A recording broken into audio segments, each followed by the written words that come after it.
ذوالقرنین اصل میں ایران کے بادشاہ تھے، اور ایران اس وقت دو ملکوں میں اوپر میں منقسم تھا۔ اب بھی اگر ابھی کبھی نقشہ دیکھیں گے تو ایک علاقہ جو ہے ایران کا وہ تو ہے جو خراسان کا حصہ ہے، جو اصل ایران ہے اس کو بھی یوں سمجھیے دو حصوں میں، ایک پارس پرانا کہلاتا تھا جس سے فارس کا لفظ بنا ہے، اور دوسرا مادہ تھا، میڈیا یا مادہ۔ تو یہ ایک شخص ایسے ابھرے کہ جنہوں نے ان دونوں کو ملا کر ایک حکومت بنایا، اور وہاں سے سلطنت ایران کا جو یوں سمجھیے کہ جو ان کا ایک سنہرا دور ہے، اور ان کی عظمت و سطوت جس کی کہ وہ بہت زیادہ جس پر فخر کرتے ہیں، اس لیے کہ ایرانی قوم بڑی نیشنلسٹ ہے، نسل پرست ہے، ان کے اندر اپنی تاریخ پر، اپنی روایات پر جو ہے وہ بہت ان کو فخر ہے۔ تو وہاں سے وہ دور شروع ہوا، اور انہوں نے پھر اس علامت میں کہ میں نے دو ملکوں کو جوڑ کر ایک بنایا ہے، اپنے تاج کے اندر دو سینگ لگا لیے تھے، اور وہ جو ہے ذوالقرنین یہ لقب ان کا ہو گیا تھا۔ اس کے حوالے سے سوال کیا گیا، اور اس کے بارے میں تفصیل جو اگلے رکوع میں آئے گی۔ اعوذ باللہ من الشیطان الرجیم، بسم اللہ الرحمن الرحیم۔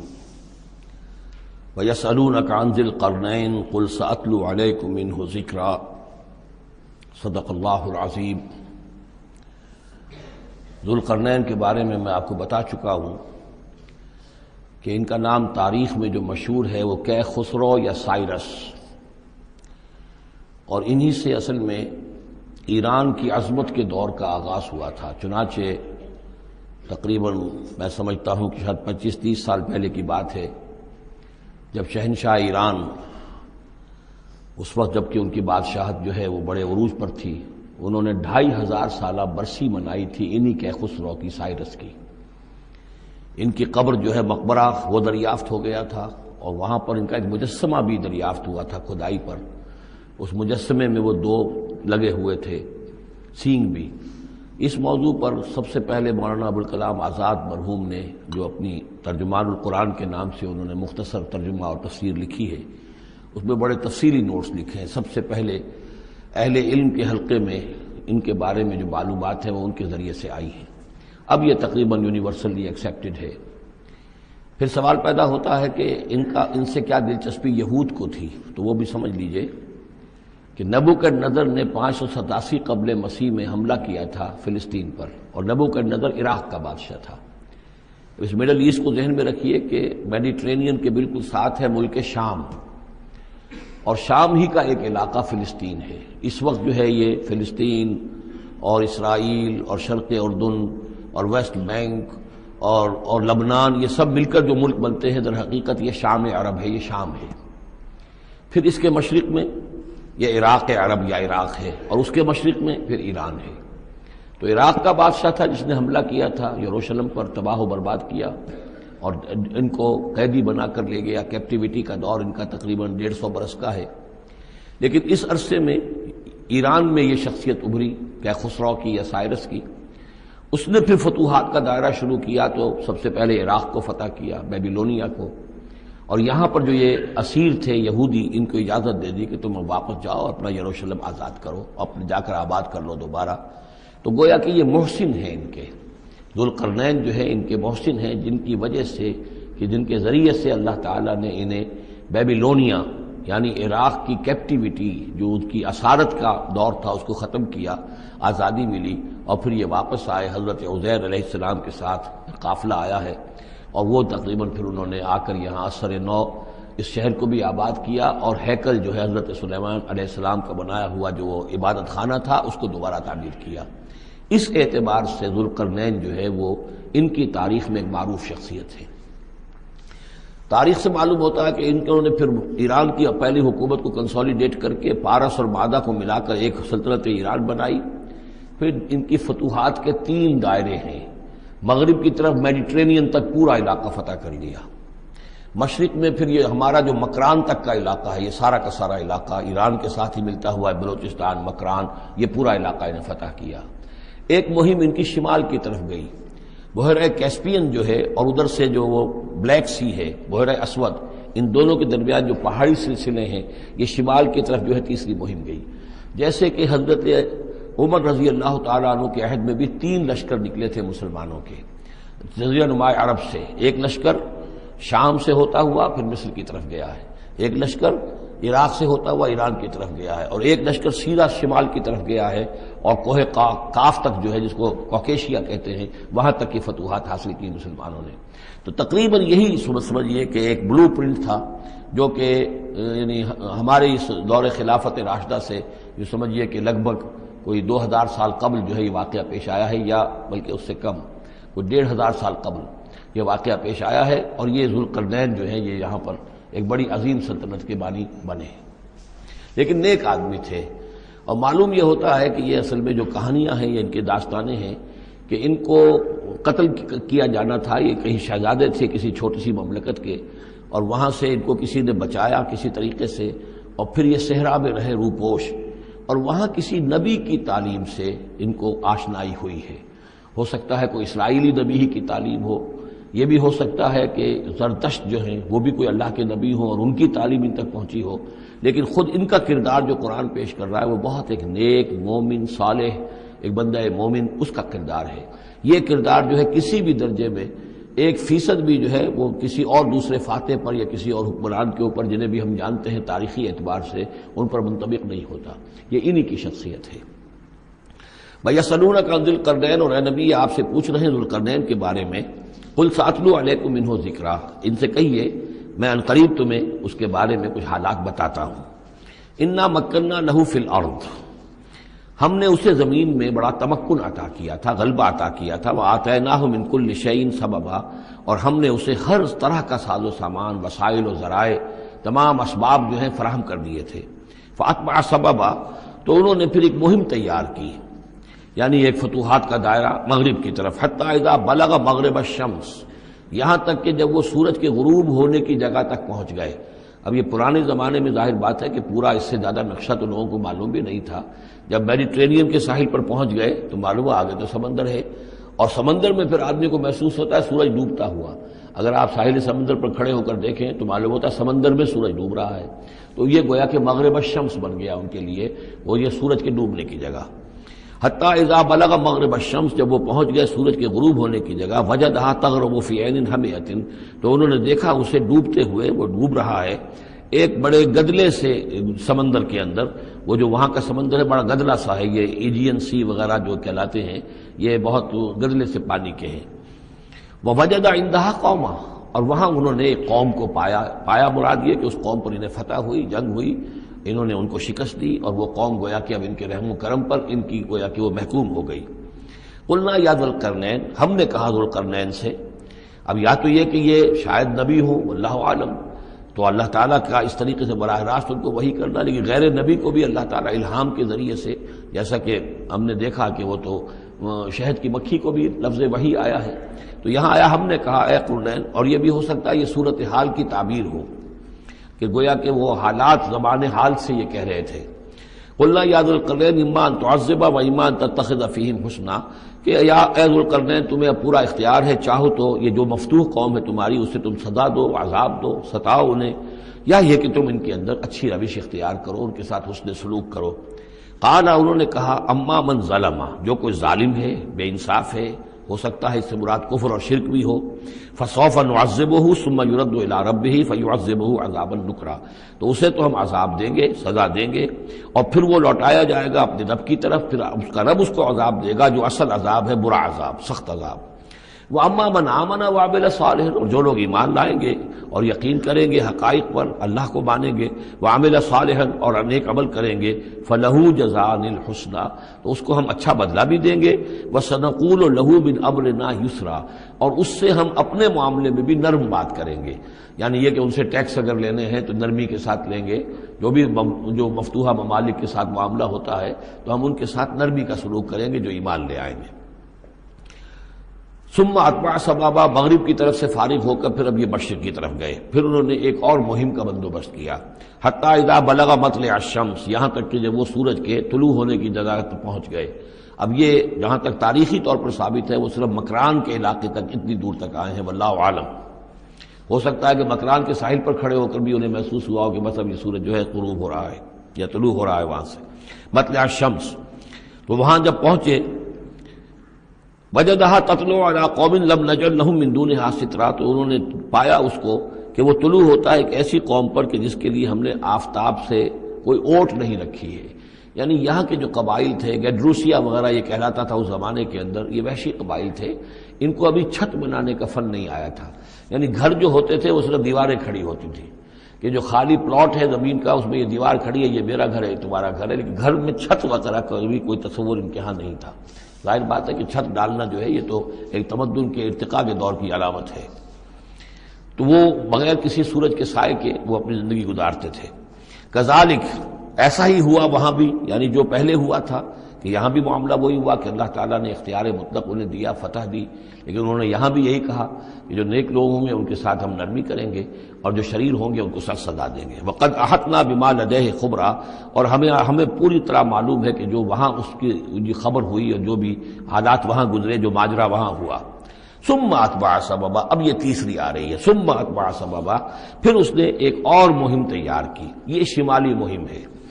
حتی اذا بلغ بین السدین، یہاں تک کہ جب وہ دونوں پہاڑوں کے درمیان پہنچ گئے، دو دیواروں کے درمیان پہنچ گئے. تو یہ سمجھ لیجئے بحیرہ کیسپیئن داہنی طرف ہے، مشرق میں بحیرہ اسود، بحر اسود، اس کے درمیان یہ سلسلہ کوہ ہے اور یہ پیرلل چلتے ہیں دو، اور ان کے درمیان سے پھر وہ درے ہیں کہ جن میں سے ہو کر شمالی علاقے سے جو وحشی قبائل تھے وہ آ کر یہاں حملہ کرتے تھے، تاخت و تاراج کرتے تھے، لوٹ مار کر کے چلے جاتے تھے، جن کو یاجوج ماجوج کہا گیا ہے. حتی اذا بلغ بین السدین، جبکہ یہ پہنچے ان دونوں دیواروں کے درمیان، وجد من دونہما قوما، تو انہوں نے پایا ان دونوں کے ورے ایسے لوگوں کو، لا یکادون یفقہون قولا، یہ لوگ بھی ایسے تھے غیر متمدن، کوئی بات سمجھتے نہیں تھے، یعنی زبان ایسی ہوگی کہ جو ان کی سمجھ میں نہیں آ رہی تھی، لیکن یہ کہ کسی نہ کسی ذریعے سے انہوں نے اپنا ایک مطلب، اپنی ایک عرضداشت پیش کی. قالوا یا ذا القرنین، انہوں نے کہا کہ اے ذو القرنین، ان یاجوج و ماجوج مفسدون فی الارض، یاجوج اور ماجوج جو قومیں ہیں یہ زمین میں بہت فساد مچانے والی ہیں. فہل نجعل لک خرجا، تو کیا ہم آپ کے لیے ایک سالانہ خراج مقرر کر دیں، الا ان تجعل بیننا و بینہم سدا، اس کے عوض کہ آپ ہمارے اور ان کے درمیان ایک سد تعمیر کر دیں، ایک دیوار حائل کر دیں کہ وہ ہم پر حملہ آور نہ ہو سکے، یعنی درے کو بند کر دیا جائے. یوں سمجھیے جس اصول پر کہ آج کل ڈیم بنتے ہیں. ڈیم کیا ہے کہ ایک پہاڑی سلسلہ یوں آ رہا ہے، ایک پہاڑی سلسلہ یوں آ رہا ہے، دریا درمیان میں سے گزر رہا ہے، آپ نے گزرگاہ پر ایک دیوار کھڑی کر دی تو یہ گویا کہ ایک آرٹیفیشل لیک کریٹ ہو گئی، پانی یہاں جمع ہو رہا ہے. تو اگر پہاڑی سلسلے دو چل رہے ہوں، ان کے درمیان جو راستہ ہے اس کو اگر بند کر دیا جائے، ایک دیوار کھڑی کر دی جائے اور اس دیوار کے مضبوط دیوار ہو، تو ظاہر بات ہے کہ پھر ادھر سے کوئی آ کر حملہ آور نہیں ہو سکتا، ان کے لیے ایک حفاظت کا سامان ہو جاتا ہے. یہاں یہ سمجھ لیجئے کہ یاجوج ماجوج سے کیا مراد ہے. حضرت یافس علیہ السلام، جو تین بیٹے تھے حضرت نوح علیہ السلام کے، سام، حام، یافس. سامی نسل کے بارے میں تو ہم نے بہت کچھ سمجھ لیا کہ حضرت ابراہیم بھی سامی نسل سے تھے، پھر قوم عاد بھی سام ہی کی نسل کی ایک شاخ تھی، قوم سمود بھی اسی کی شاخ تھی. یہ تمام جو ہے یہ تو سیمیٹک ریسز ہیں. حضرت یافس کی اولاد نے یہ سینٹرل ایشین ماؤنٹینز کا جو سلسلہ ہے اس کو کراس کیا اور شمال میں چلے گئے، اور شمال میں جا کر دائیں بائیں پھیل گئے. پھر یہ میدان ہے، ٹنڈرے کے میدان اور فلانے میدان اور بڑے بڑے کھلے میدان ہیں.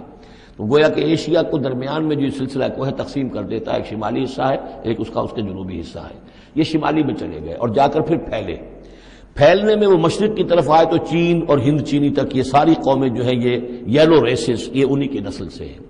اور مغرب میں چلے تو روس، اور روس سے ہو کر روس کے ساتھ ملتا ہوا علاقہ ہے اسکینڈینیوین کنٹریز کے ساتھ، پھر وہاں سے وہ اتر کر اور یورپ کے بھی جو یہ مغربی ممالک ہیں، اینگلو سیکسنز جو ہیں، یہ بھی در حقیقت اسی سے اسکینڈینیوین کنٹریز سے اترے ہوئے لوگ ہیں. تو یوں سمجھ لیجئے کہ ویسٹرن یورپ اور ایسٹرن یورپ کا بھی خاص طور پر شمالی علاقہ، اور پورا یہ روس کا علاقہ، اور پورا صحرائے گوبی، اور پورا چین، اور وہاں تک جو ہے ہند چینی تک، یہ یافس کی نسل ہے. یافس کے جن بیٹوں کے نام تورات میں آئے ہیں، کئی نام ہیں، وہ کوئی ایک دو نہیں، ان میں گوگ اینڈ میگوگ بھی ہے، توبال بھی ہے، موسک بھی ہے. موسک ایک شخص کا نام ہے،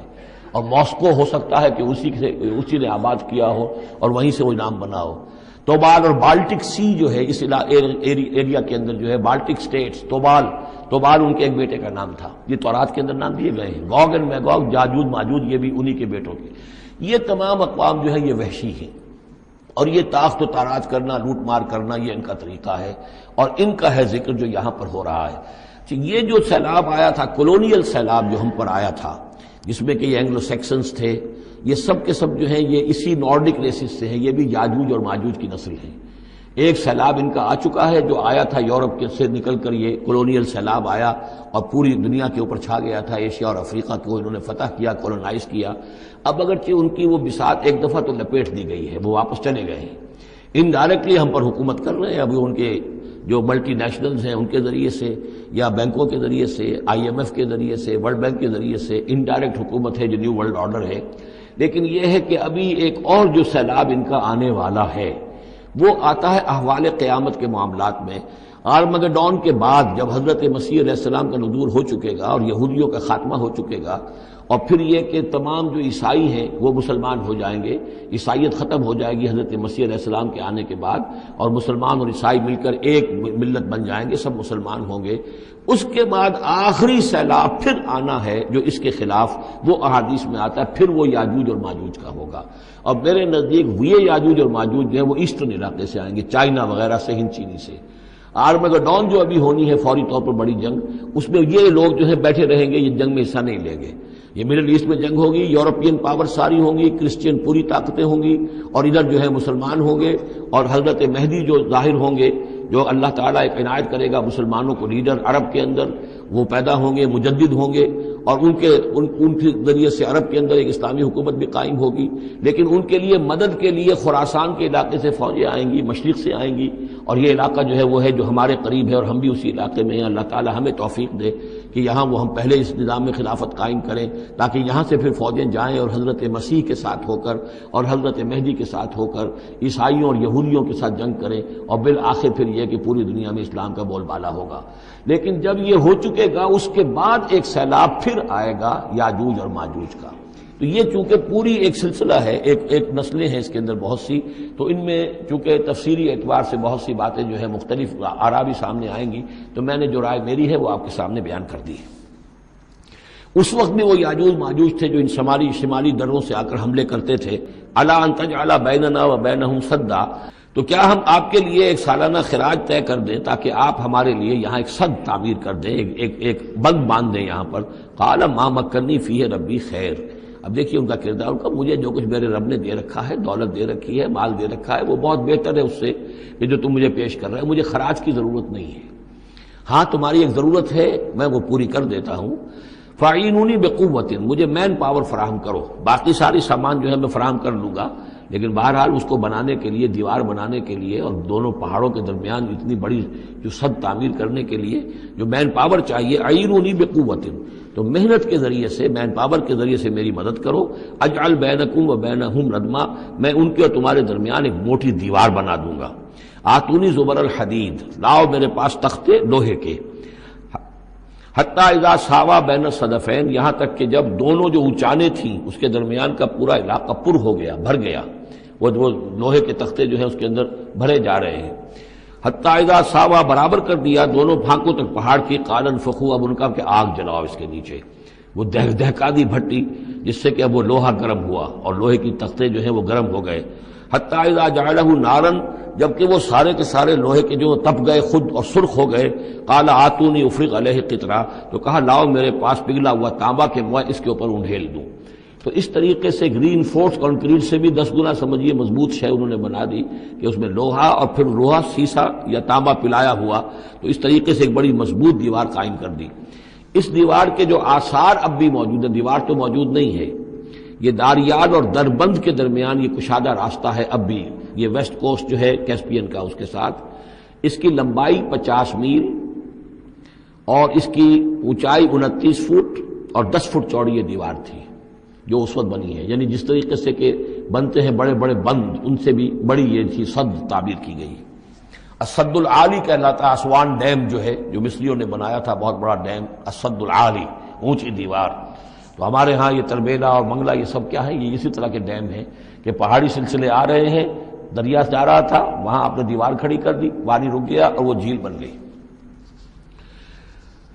فَمَسْتَطَاعُوا أَن يَظْهَرُوهُ، تو انہوں نے کہا کہ اب یہ لوگ نہ تو یہ اس کے اوپر سے آ سکیں گے، اس کو نہ چڑھ سکیں گے، وَمَا اسْتَطَاعُوا لَهُ نَقْبًا، نہ اس میں کوئی سوراخ لگا سکیں گے، نقب لگا سکیں گے۔ قَالَ هَذَا رَحْمَةٌ مِّن رَّبِّي، یہ سب اتنا بڑا کارنامہ کر کے بھی انہوں نے کہا یہ سب رحمت ہے میرے رب کی طرف سے، میرا کوئی کمال نہیں،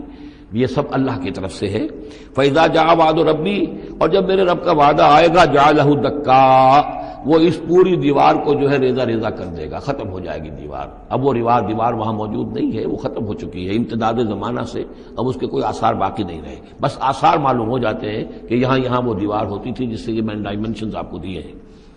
وَكَانَ وَعْدُ رَبِّي حَقًّا، اور میرے رب کا وعدہ جو ہے وہ حق ہے، سچ ہے، پورا ہو کر رہے گا۔ وَتَرَكْنَا بَعْضَهُمْ يَوْمَئِذٍ يَمُوجُ فِي بَعْضٍ، اب جب یہ وقت آئے گا اللہ تعالیٰ کا قیامت کا وقت، تو ہم چھوڑ دیں گے اس روز ان کو، یہ ایک دوسرے میں گتھم گتھا ہو جائیں گے۔ یہ جو کچھ ہونے والا ہے قرب قیامت سے پہلے، جس قسم کے لشکر آنے ہیں اور جیسی جنگیں ہونی ہیں، اور یہ جو یاجوج ماجوج جب آئیں گے تو آتا ہے احادیث کے اندر کہ پورے دریا اور پورے سمندر پی جائیں گے، ہر چیز کھا جائیں گے، اور یہ معلوم ہوتا ہے کہ یہ چینیوں کے ہاں تو خاص طور پر سانپ بچھو جو شے ہو، کتا بلی، ہر شے چٹ کر جاتے، کوئی شے نہیں چھوڑتے۔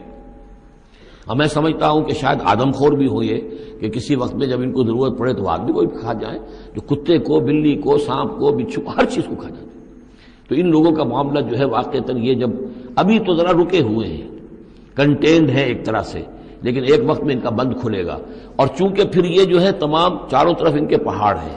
ہر پہاڑ کی اونچائی پر سے من کل حدب ینسلون نیچے اترتے ہوئے نظر آئیں گے۔ اور یہ نقشہ بعین ہی اسی طرح اخبارات میں آیا تھا جب 62 میں وار ہوئی ہے نیفا میں، جو ہندوستان کا مشرقی جو علاقہ تھا جہاں کے چین اور بھارت کی جنگ ہوئی ہے، تو اس کے الفاظ جو اخبارات میں آئے تھے، waves after waves of Chinese soldiers were coming down the slopes, لہروں کی طرح، موجوں کی طرح چلے آئے۔ ان کے اتنے آدمی ہیں، ان کا تو کہنا یہ ہے کہ تم سب کے سب ہلاک ہو جاؤ گے، ہمیں تم ہلاک نہیں کر سکتے، ہم تو چیونٹیوں کی طرح جو ہے بلوں کے اندر گھس جائیں گے، ایٹمک وارفیئر کے بعد تمہارا تہس نہس ہو جائے گا، ہمارا کچھ نہیں بگڑے گا، ہم پھر نکلیں گے اور پوری دنیا کو فتح کریں گے، وہ یہ کہتے ہیں۔ تیرے عشق نچایا، تیرے عشق نچایا، تیرے عشق نچایا کر کے تھیا تھیا، چھیتی بوڑی وے طبیبا نہیں تے میں مر گئیاں، چھیتی بوڑی وے طبیبا نہیں تے میں مر گئیاں، تیرے عشق نچایا کر کے تھیا تھیا،